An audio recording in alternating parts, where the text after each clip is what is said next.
Hello, folks. I know we're in the daylight, but I've been falling asleep so much lately, I figured I might better come ahead and do our reading early.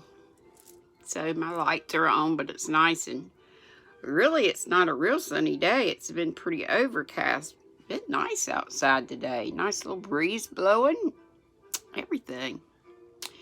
Okay, we are still in Stave 4, I believe it is, and we are with the Ghost of Christmas Future. Is that what he's called? And I'll go back to the last paragraph I read, I believe it was. Spirit, said Scrooge, shuddering from head to foot. I see. The case of this unhappy man might be my own. My life tends that way now. Merciful heavens. What is this? He recoiled in terror, for the scene had changed, and now he almost touched a bed, a bare, uncurtained bed, on which, beneath a ragged sheet, there lay something covered up, which, though it was dumb, unannounced itself in awful language. The room was very dark, too dark to be observed with any accuracy, though Scrooge glanced round it in obedience to a secret impulse, anxious to know what kind of room it was. A pale light rising in the outer air fell straight upon the bed, and on it, plundered and bereft, unwatched, unwept, uncared for, was the body of this man. Scrooge glanced towards the phantom. Its steady hand was pointed to the head. The cover was so carelessly adjusted that the slightest raising of it, the motion of a finger upon Scrooge's part, would have disclosed the face.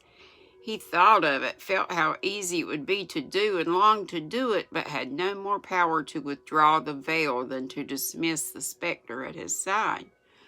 O cold, cold, rigid, dreadful death, set up thine offer here, and dress it with such terrors as thou hast at thy command, for this is thy dominion. But of the loved, revered, and honored head thou canst not turn one hair to thy dread purposes, or make one feature odious. It is not that the hand is heavy and will fall down when released. It is not that the heart and pulse are still, but that the hand was open, generous, and true, the heart brave, warm, and tender, and the pulse a man's. Strike, shadow, strike, and see his good deeds springing from the wound to sow the world with life immortal. No voice pronounced these words in Scrooge's ear, and yet he thought of them when he looked upon the bed. He thought, if this man could be raised up now, what would be his foremost thoughts? Avarice, hard-dealing, griping cares? They had brought him to a rich end, truly. He lay in the dark, empty house, with not a man, woman, or child to say that he was kind to me in this or that, and for the memory of one kind word I will be kind to him. A cat was tearing at the door, and there was a sound of gnawing rats beneath the hearthstone. What they wanted in the room of death, and why they were so restless and disturbed, Scrooge didn't dare to think. Spirit, he said, this is a fearful place. In leaving it, I shall not leave its lesson. Trust me, let us go. Still, the ghost pointed with an unmoved finger to the head. I understand you, Scrooge returned, and I would do it if I could, but I have not the power, Spirit. I have not the power. Again it seemed to look upon him. If there is any person in the town who feels emotion caused by this man's death, said Scrooge, quite agonized, show that person to me, Spirit, I beseech you. The phantom spread its dark robe before him for a moment like a wing, and withdrawing it, revealed a room by daylight, where a mother and her child were. She was expecting someone, and with anxious eagerness for she walked up and down the room, started at every sound, looked out from the window, glanced at the clock, tried but in vain to work with her needle, and could hardly bear the voices of the children in their play. At length the long-expected knock was heard. She hurried to the door and met her husband, a man whose face was careworn and depressed, though he was young. There was a remarkable expression in it now, a kind of serious delight in which he felt ashamed and which he struggled to repress.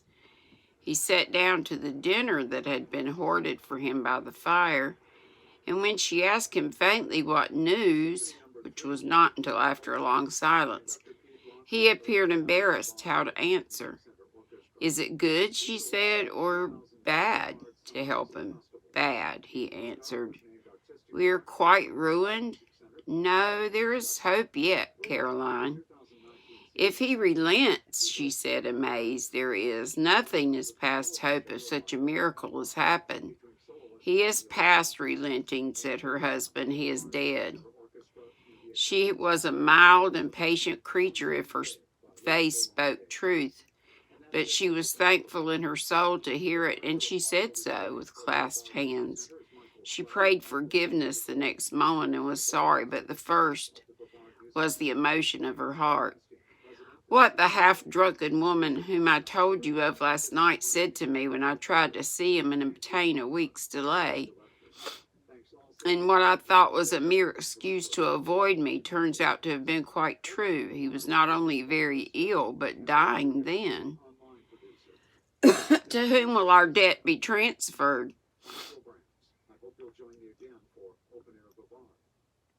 "I don't know, but before that time, we shall be ready with the money, and even though we were not, it would be bad fortune indeed to find so merciless a creditor in his successor. We might sleep tonight with light hearts, Caroline." Yes, soften it as they would, their hearts were lighter. The children's faces, hushed and clustered round to hear what they so little understood, were brighter, and it was a happier house for this man's death. The only emotion that the ghost could show him caused by the event was one of pure pleasure. "Let me see some tenderness connected with the death," said Scrooge, "or that dark chamber spirit which we left just now. Will it be forever present to me?" The ghost conducted him through several streets familiar to his feet, and as they went along, Scrooge looked here and there to find himself, but nowhere was he to be seen. They entered poor Bob Cratchit's house, the dwelling he had visited before, and found the mother and children seated round the fire.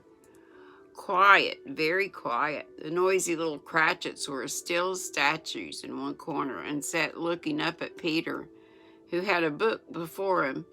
The mother and daughters were engaged in sewing, but surely they were very quiet.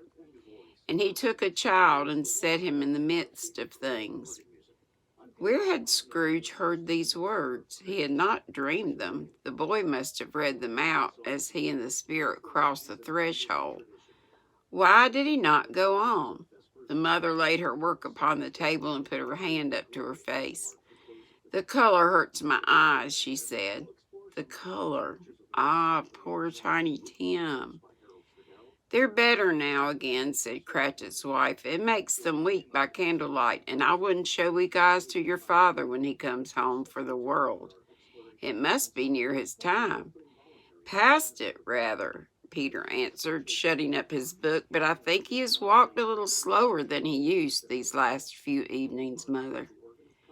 They were very quiet again. At last she said, and in a steady, cheerful voice that only faltered once, I have known him walk with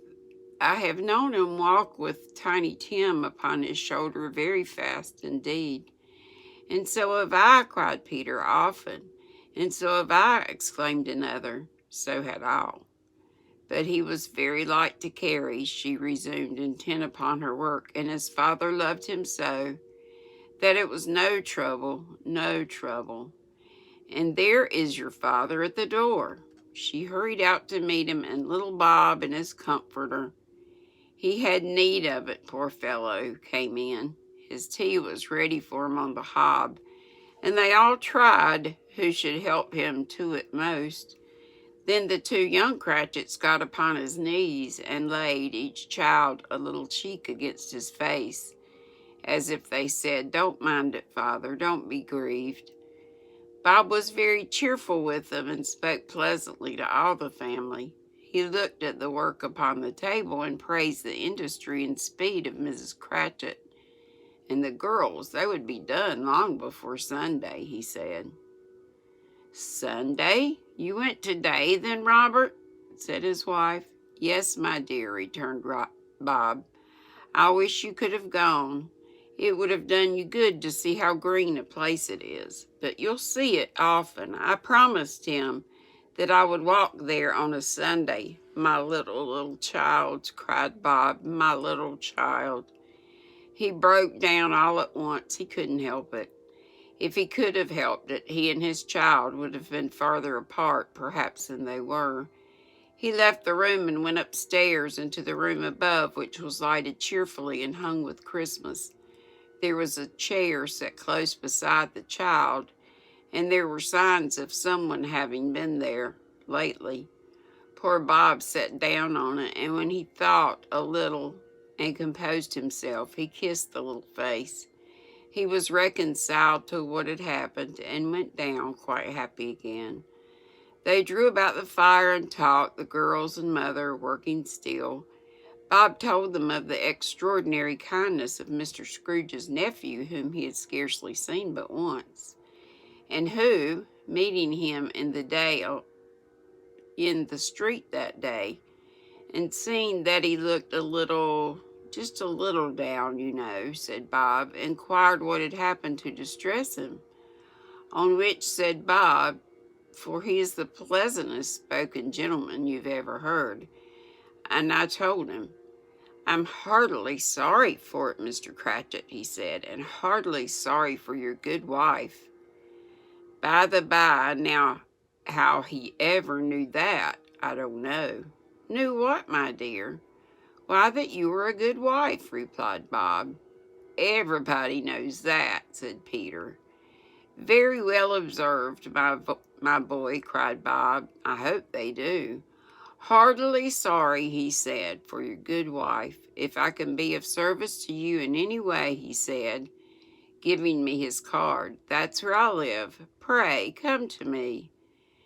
"Now it wasn't," cried Bob, "for the sake of anything he might be able to do for us so much as for his kind way.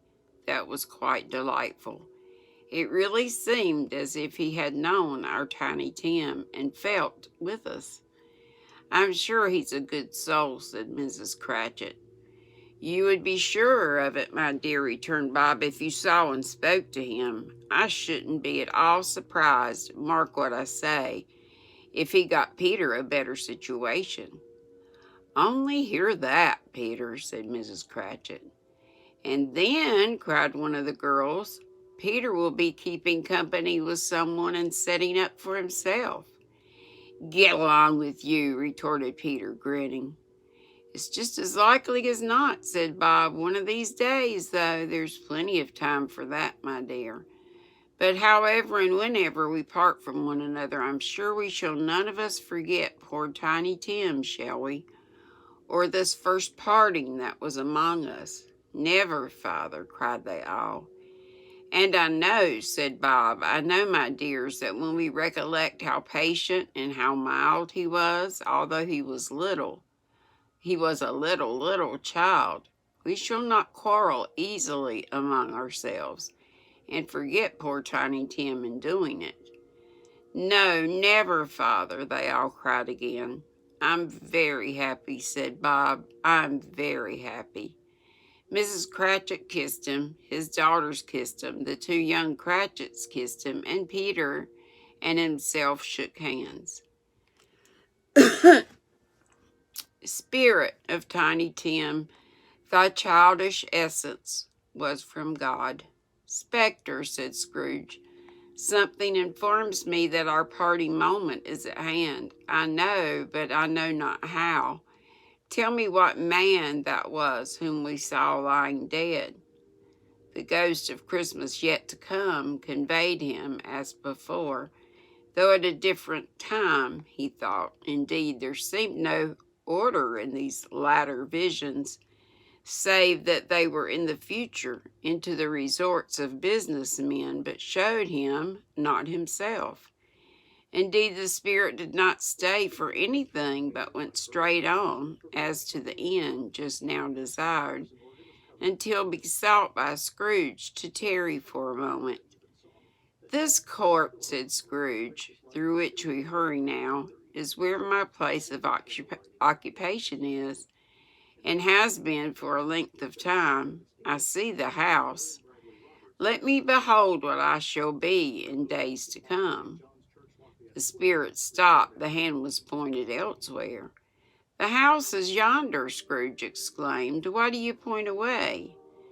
The inexorable finger underwent no change. Scrooge hastened to the window of his office and looked in. It was his office. It was an office still, but not his. The furniture was not the same, and the figure in the chair was not himself. The phantom pointed as before. He joined it once again, and wondered why and whither he had gone, accompanied it until they reached an iron gate. He paused to look round before entering.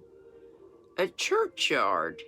Here then the wretched man, whose name he had now to learn, lay underneath the ground.